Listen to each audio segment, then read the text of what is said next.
information science and presently pursuing a PhD in artificial intelligence. His academic journey exemplifies excellence. His pioneering spirit has driven groundbreaking projects, both domestically and internationally, positioning him as a key figure in educational reform. With a flair for collaboration, Idris co-led a distinguished delegation to South Korea under the auspices of Korean International Cooperation Agency, KOICA. This endeavor fostered invaluable partnership and knowledge exchange, propelling educational advancements back home. Notably, he catalyzed the establishment of the UBEC Digital Museum, an immersive experience enhancing learning opportunities within the Digital Resource Center. At the forefront of digital innovation, Idris provides astute technical leadership to the content production hub, expediting the creation of multimedia learning resources. It's a long intro. Okay. So let me just conclude the speech by reading just the end of it. His dedication to education policy reform is evident through his contributions to the National Digital Learning Policy and the National Policy for ICT in Education. These reforms underscore his commitment to driving impactful change in education, propelling Nigeria towards a brighter, digitally enabled future. So you can see he's an educationist of repute. Please let's put our hands together as we welcome Toastmaster Oladipo Abiodun. Let's give us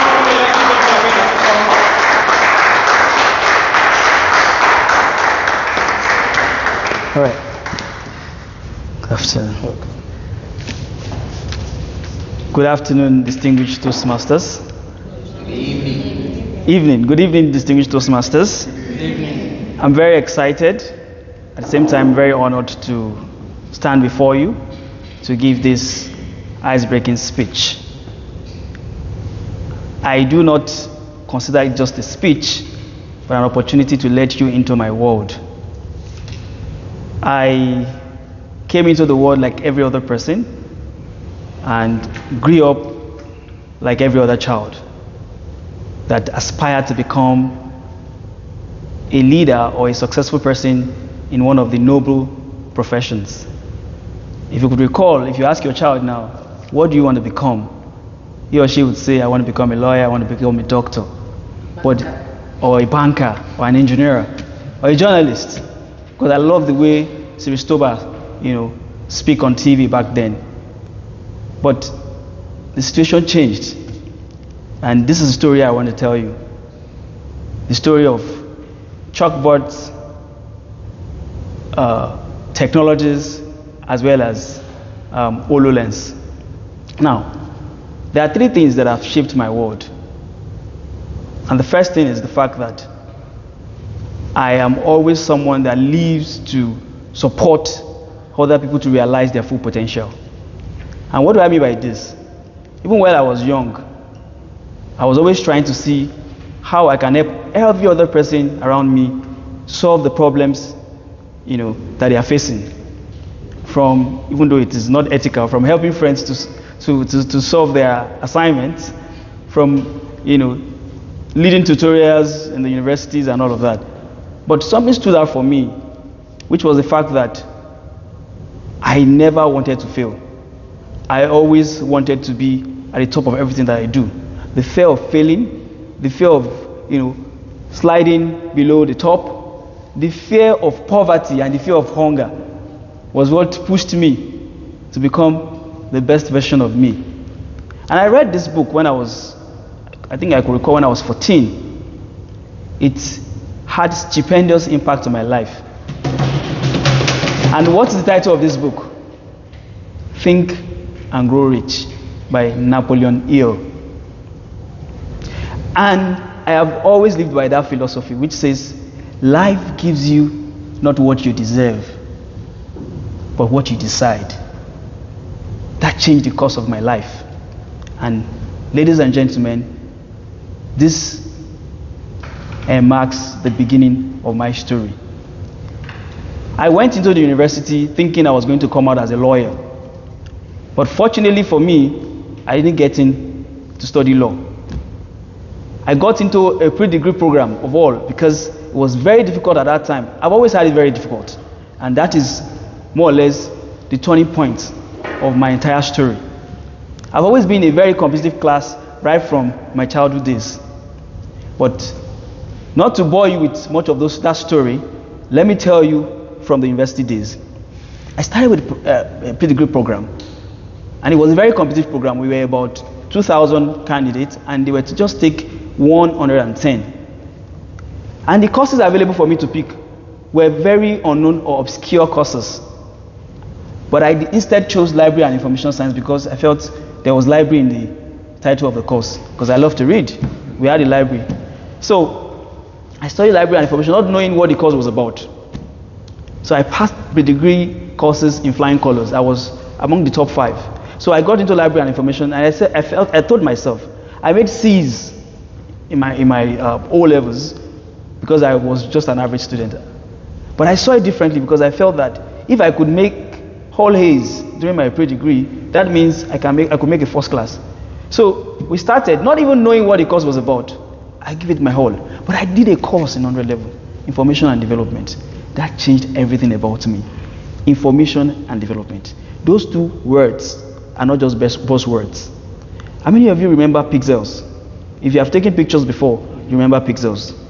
Pixels are not just buzzwords. Pixels actually shape our world. I moved on. I knew I wasn't going to do anything library, but I picked the information technology aspect of library. So graduating from university, I got a job to lecture in the university, but I didn't continue. I instead moved out. I went to a school to teach. And do you know, most of the students I taught then are now lawyers. They are now doctors. That is why I respect teachers, so much. And today, not like I wanted to become a teacher, but I just wanted to leave an indelible impact. Because there's an ideal that I stand for. It is the ideal that by 2050, I do not want Nigeria to become a liability to the world. I do not want Nigeria or Africa to remain an aid receiver, but rather a talent marketplace for the rest of the world. Our human capital index, development index in Nigeria is 36%. Out of school children syndrome is on the increase in Nigeria.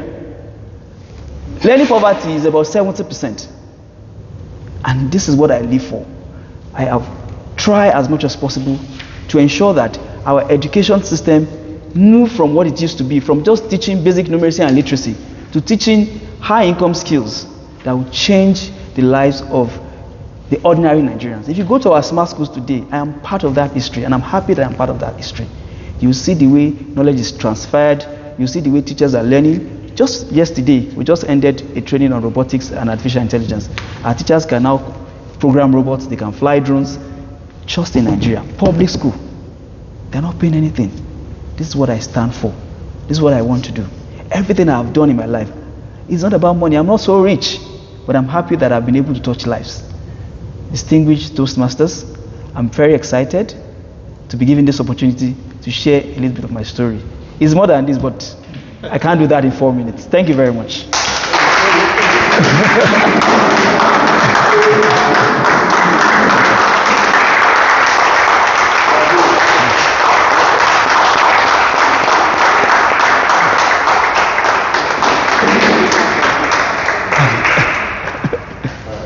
Thank you.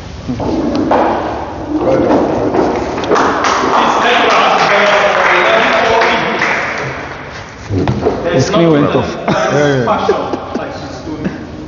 Thank God it went off. Besides doing something that he enjoys doing, whether he's paid for it or not.